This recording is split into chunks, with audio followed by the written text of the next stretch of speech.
राधे राधे दोस्तों, आप सभी कैसे हैं? हमें कमेंट में लिखकर ज़रूर बताइएगा। हमारी यही कामना है कि आप सभी अच्छे और स्वस्थ बने रहें। आज हम भाद्रपद मास की पूर्णिमा की व्रत कथा को सुनेंगे। मान्यताओं के अनुसार भाद्रपद मास की पूर्णमासी बड़ी ही महत्वपूर्ण है। इस दिन किया गया पूजा पाठ और अनुष्ठान भगवान को समर्पित होता है और भगवान सत्यनारायण जी और भगवान शिव जी की कृपा से उनके घर में धन धान्य और सुख शांति का वास होता है। आइए अब हम भाद्रपद मास की पौराणिक कहानी को सुनते हैं। मेरी आपसे प्रार्थना है कि आप इस कथा को बीच में छोड़कर ना जाएं। इससे इस कथा का अपमान माना जाता है और इस कथा को भक्ति और श्रद्धा पूर्वक सुने। भगवान का ध्यान करते हुए आज की कथा को हम शुरू करते हैं। बोलिए भगवान विष्णु की जय, भगवान शंकर की जय। द्वापर युग में एक समय की बात है। यशोदा मैया श्री कृष्ण भगवान से कहती हैं, हे कृष्ण, तुम सारी संसार की पालन करता, पोषक तथा उसके संहार करता हो। आज कोई ऐसी व्रत मुझे कहो जिसके करने से मृत्युलोक में स्त्रियों को विधवा होने का भय ना रहे तथा यह व्रत सभी मनुष्यों के लिए मनोकामनाएं पूर्ण करने वाली हो। श्री कृष्ण कहने लगे, हे माता, तुमने अति सुंदर प्रश्न किया है। मैं तुम्हें ऐसी ही व्रत की एक कथा कहता हूँ। सौभाग्य की प्राप्ति के लिए स्त्रियों को 32 पूर्णमासी का व्रत करना चाहिए। इस व्रत के करने से स्त्रियों को सौभाग्य संपत्ति मिलती है। यह व्रत अचल सौभाग्य देने वाला एवं भगवान विष्णु के प्रति मनुष्य मात्र की भक्ति को बढ़ाने वाला है। यशोदा जी कहने लगी, हे कृष्ण, सर्वप्रथम इस व्रत को मृत्युलोक में किसने किया था? इसके विषय में विस्तार पूर्वक मुझसे कहो। श्री कृष्ण जी कहने लगे कि इस भूमंडल पर एक अत्यंत प्रसिद्ध राजा चंद्रहास से पालित अनेक प्रकार के रत्नों से परिपूर्ण कार्तिका नाम की एक नगरी थी। वहाँ पर धनेश्वर नाम का एक ब्राह्मण रहता था और उसकी स्त्री अति सुशीला रूपवती थी। दोनों ही उस नगरी में बड़े प्रेम के साथ रहते थे। घर में धन धान्य आदि की कमी नहीं थी, परंतु उनको एक बड़ा दुख था कि उनके कोई संतान नहीं थी। इस दुख से वह अत्यंत दुखी रहते थे। एक समय की बात है, एक बड़ा तपस्वी योगी उस नगरी में आया। वह योगी उस ब्राह्मण के घर को छोड़कर अन्य सब घरों से भिक्षा लाकर भोजन किया करता था। रूपवती से वह भिक्षा नहीं लिया करता था। उस योगी ने एक दिन रूपवती से भिक्षा ना लेकर किसी अन्य घर से भिक्षा लेकर गंगा किनारे जाकर मिली हुई भिक्षा को प्रेम पूर्वक खा रहा था कि तभी धनेश्वर ने योगी का यह सब कार्य किसी प्रकार से देख लिया। अपनी भिक्षा के अनादर से दुखी होकर धनेश्वर योगी से बोला, हे महात्मन, आप सब घरों से भिक्षा लेते हैं परंतु मेरे घर की भिक्षा कभी नहीं लेते। इसका क्या कारण है? योगी ने कहा, हे राजन, निसंतान घर की भिक्षा पतितों के अन्न के तुल्य होता है और जो पतितों का अन्न खाता है वह भी पतित हो जाता है। क्योंकि तुम निसंतान हो, अंततः पतित हो जाने के भय से मैं तुम्हारे घर की भिक्षा नहीं लेता हूँ। धनेश्वर यह बात सुनकर अपने मन में बहुत दुखी हुआ और हाथ जोड़कर योगी के पैरों पर गिर पड़ा तथा आर्त भाव से कहने लगा, हे महाराज, यदि ऐसा है तो आप मुझको पुत्र प्राप्ति का उपाय बताइए। आप सर्वज्ञ हैं, मुझ पर अवश्य ही यह कृपा कीजिए। धन की मेरे घर में कोई कमी नहीं है, परंतु पुत्र ना होने के कारण मैं अत्यंत दुखी हूँ। आप मेरे इस दुख का हरण करें, आप सामर्थ्यवान हैं। यह सुनकर योगी कहने लगे, हे ब्राह्मण, तुम चंडी माता की आराधना करो। तभी घर जाकर उसने अपनी स्त्री से सब वृतांत कहा और स्वयं तप के लिए वन में चला गया। वन में जाकर उसने चंडी की उपासना की और उपवास किया। चंडी माता ने उसे 16वें दिन स्वप्न में दर्शन दिए और कहा, हे धनेश्वर, जा, तेरे पुत्र होगा, परंतु वह 16 वर्ष की आयु में ही मृत्यु को प्राप्त हो जाएगा। यदि तुम दोनों स्त्री पुरुष 32 पूर्णमासी का व्रत विधि पूर्वक करोगे तो वह दीर्घायु होगा। जितनी तुम्हारी सामर्थ्य हो आटे के दिए बनाकर शिव जी का पूजन करना, परंतु पूर्णमासी को 32 हो जाने चाहिए। प्रातः काल होने पर इस स्थान के समीप ही तुम्हें एक आम का वृक्ष दिखाई देगा। उस पर तुम चढ़कर एक फल तोड़कर शीघ्र अपने घर चले जाना। तब शंकर भगवान की कृपा से ही उसको गर्भ हो जाएगा। जब वह ब्राह्मण प्रातः काल उठा तो उसने उस स्थान के पास ही एक आम का वृक्ष देखा जिस पर एक अत्यंत सुंदर आम का फल लगा हुआ था। उस ब्राह्मण ने उस आम के वृक्ष पर चढ़कर उस फल को तोड़ने का प्रयत्न किया, परंतु वृक्ष पर कई बार प्रयत्न करने पर भी वह ना चढ़ पाया।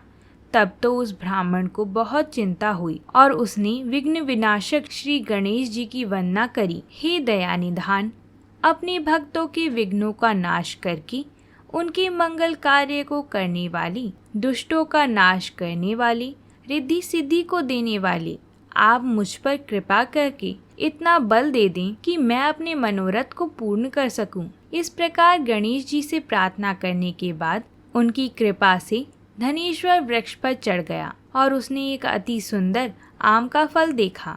उसने विचार किया कि जो वरदान से फल मिला था वह यह है और कोई फल दिखाई नहीं देता। उस धनेश्वर ब्राह्मण ने जल्दी से उस फल को तोड़कर अपनी स्त्री को लाकर दिया और उसकी स्त्री ने अपने पति के कथा अनुसार उस फल को खा लिया और वह गर्भवती हो गई। देवी जी की असीम कृपा से उसे एक अत्यंत सुंदर पुत्र उत्पन्न हुआ जिसका नाम उन्होंने देवीदास रखा था।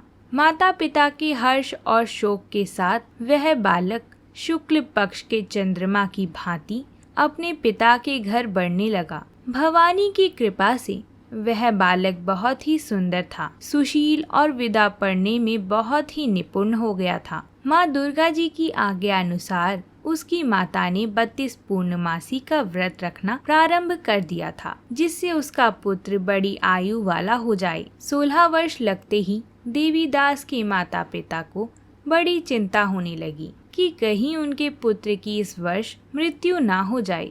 इसलिए उन्होंने अपने मन में विचार किया कि यदि यह दुर्घटना उनके सामने हो गई तो वह कैसे सहन कर सकेंगे।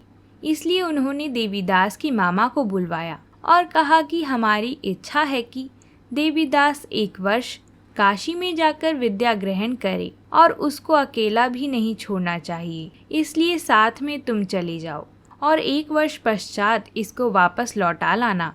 सब प्रबंध करके उसके माता पिता ने काशी जाने के लिए देवीदास को एक घोड़े पर बैठाकर उसके मामा को उसके साथ विदा किया, किंतु यह बात उसके मामा या किसी और अन्य इंसान को नहीं पता थी।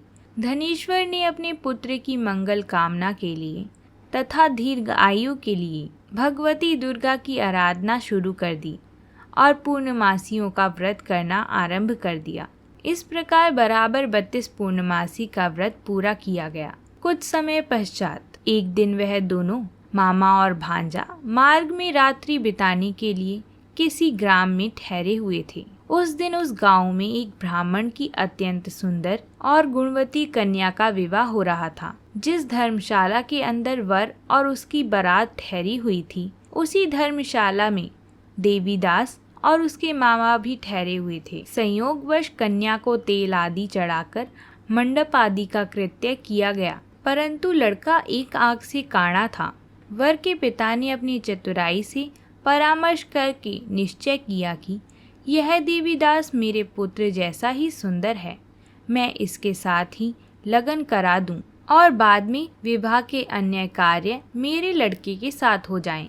ऐसा सोचकर देवीदास के मामा से जाकर वह बोला, तुम थोड़ी देर के लिए अपने भांजे को हमें दे दो, जिससे विवाह की लगन का सब कृत्य सुचारू रूप से हो सके। तब उसका मामा कहने लगा कि जो भी वस्तुएं कन्यादान के समय वर को मिले वह सब हमें दे दिया जाएगा, तो मेरा भांजा इस बारात का दूल्हा बन जाएगा। यह बात वर के पिता ने स्वीकार कर ली और उसने अपने भांजे को वर बनाने को भेज दिया। देवीदास के साथ सब विवाह कार्य रात्रि विधि पूर्वक संपन्न हो गए, परंतु पत्नी के साथ वह भोजन ना कर सका और अपने मन में सोचने लगा कि ना जाने ये किसकी स्त्री होगी। वह एकांत में यह बात सोच रहा था कि तभी उसके आंखों में से आंसू आ गए। तब वधू ने पूछा कि क्या बात है जी, आप इतने उदासीन व दुखी क्यों हो रहे हैं? तब उसने सब बातें जो वर के पिता व उसके मामा में हुई थी उसको बतला दी। तब कन्या कहने लगी कि यह ब्रह्म विवाह के विपरीत कैसे हो सकता है? देव, ब्राह्मण और अग्नि के सामने मैंने आपको ही अपना पति बनाया है, इसलिए आप ही मेरे पति हैं। मैं आपकी ही पत्नी रहूंगी, किसी अन्य की कदापि नहीं। तब देवीदास ने कहा, ऐसा मत करिए, क्योंकि मेरी आयु बहुत थोड़ी है। मेरे पश्चात आपकी क्या गति होगी, इन बातों को अच्छी तरह विचार लो। परंतु वधू दृढ़ विचार वाली थी। वह बोली कि जो आपकी गति होगी वही मेरी गति होगी। हे स्वामी, आप उठिए और भोजन करिए, आप निश्चय ही भूखे होंगे। इसके बाद देवीदास और उसकी पत्नी दोनों ने भोजन किया तथा शेष रात्रि वह सोते रहे। प्रातः काल देवीदास ने अपनी पत्नी को 3 नागों से जड़ी हुई एक अंगूठी दी, एक रुमाल दिया और बोला, हे प्रिय, इसे लो और संकेत समझकर स्थिर चित हो जाओ। मेरा मरण और जीवन जानने के लिए एक पुष्प वाटिका बना लो, उसमें सुगंधित वाली एक नव मलिका लगा लो, उसको प्रतिदिन जल से सींचा करो और आनंद के साथ खेला कूदा करो तथा उत्सव मनाओ। जिस समय और जिस दिन मेरा प्राणांत होगा ये फूल सूख जाएगा और जब ये फिर हरे हो जाएंगी तो जान लेना कि मैं जीवित हूँ। यह बात निश्चय करके समझ लेना, इसमें कोई संशय नहीं है। यह समझाकर वह चला गया। प्रातः काल होते ही वहाँ गाजे बाजे बजने लगे और जिस समय विवाह के कार्य समाप्त करने के लिए वर तथा सब बाराती मंडप में आए तो कन्या ने वर को भली प्रकार से देखकर अपने पिता से कहा कि यह मेरा पति नहीं है, मेरा पति वही है जिसके साथ रात्रि में मेरा पाणी ग्रहण हुआ था। इसके साथ मेरा विवाह नहीं हुआ है। यदि यह वही है तो बताएं कि मैंने इसको क्या दिया। मधुपर्क और कन्यादान के समय जो मैंने आभूषण आदि दिए थे उन्हें दिखाएं तथा रात में मैंने क्या गुप्त बातें करी वह सब सुनाए। पिता ने उसके कथा अनुसार वर को बुलवाया। कन्या की यह सब बातें सुनकर वह कहने लगा कि मैं कुछ नहीं जानता। इसके पश्चात वह खुद और सारी बारात भी अपमानित होकर वह वहां से लौट गए। भगवान श्री कृष्ण बोले, हे माता, इस प्रकार देवीदास काशी में विद्यन के लिए चला गया। जब कुछ समय बीत गया तो काल से प्रेरित होकर एक सर्प रात्रि के समय उसको डराने के लिए वहां पर आया। उस विषधर के प्रभाव से उसके शयन का स्थान चारों ओर से विष की ज्वाला से विषैला हो गया था, परंतु व्रत राज के प्रभाव से उसको काटने ना पाया, क्योंकि पहले ही इसकी माता ने 32 पूर्णिमा का व्रत कर रखा था। इसके बाद मध्या के समय स्वयं काल वहां पर आई और उसके शरीर से उसके प्राणों को निकालने का प्रयत्न करने लगे, जिससे वह मूर्छित होकर पृथ्वी पर गिर पड़ा। भगवान की कृपा से उसी समय पार्वती जी के साथ भगवान शंकर जी वहां पर आ गए। उसको बेहोश देखकर पार्वती जी ने भगवान शंकर जी से प्रार्थना की, हे महाराज, इस बालक की माता ने पहले ही 32 पूर्णिमा का व्रत किया था, जिसके प्रभाव से हे भगवान आप इसको प्राणदान दें। माँ भवानी के कहने पर भगवान शंकर जी ने उसको प्राणदान दिया। इस व्रत के प्रभाव से काल को भी पीछे हटना पड़ा और देवीदास स्वस्थ होकर बैठ गया। उधर उसकी स्त्री उसके काल की प्रतीक्षा किया करती थी। जब उसने देखा कि पुष्प वाटिका में पत्र पुष्प कुछ भी नहीं रही तो उसको अत्यंत आश्चर्य हुआ और जब वह वैसे ही हरे भरे हो गए तो वह जान गई कि वह जीवित हो गए हैं। यह सब देखकर वह बहुत प्रसन्न हुई और अपने पिता से कहने लगी कि पिताजी, मेरे पति जीवित हैं, आप उनको ढूंढिए। जब 16 वर्ष व्यतीत हो गए तो देवीदास भी अपने मामा के साथ काशी से चल दिया। इधर उसके ससुर उसे ढूंढ रहे थे। वह अपने घर से जाने वाले ही थे कि वह दोनों मामा भांजा वहां पर आ गए।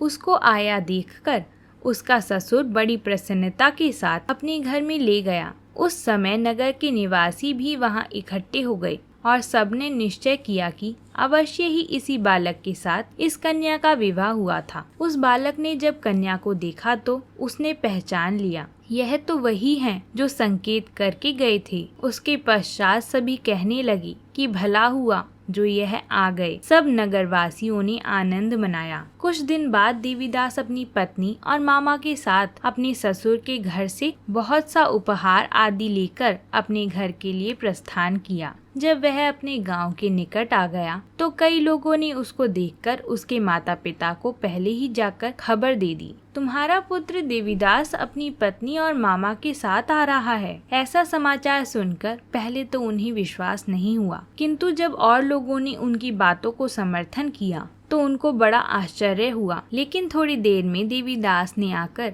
अपने माता पिता के चरणों में अपना सिर रखकर प्रणाम किया और उसकी पत्नी ने अपने सास ससुर के चरणों को स्पर्श किया तो माता पिता ने अपने पुत्र और पुत्र वधू को अपने हृदय से लगाया। यह सब देखकर दोनों पति पत्नी के आंखों से आंसू आने लगी। अपने पुत्र और पुत्र वधू के आने की खुशी में धनेश्वर ने बड़ा भारी उत्सव किया और ब्राह्मणों को भी बहुत सी दान दक्षिणा देकर प्रसन्न किया। श्री कृष्ण जी कहने लगे कि इस प्रकार धनेश्वर 32 पूर्णिमा के व्रत के प्रभाव से पुत्रवान हो गया।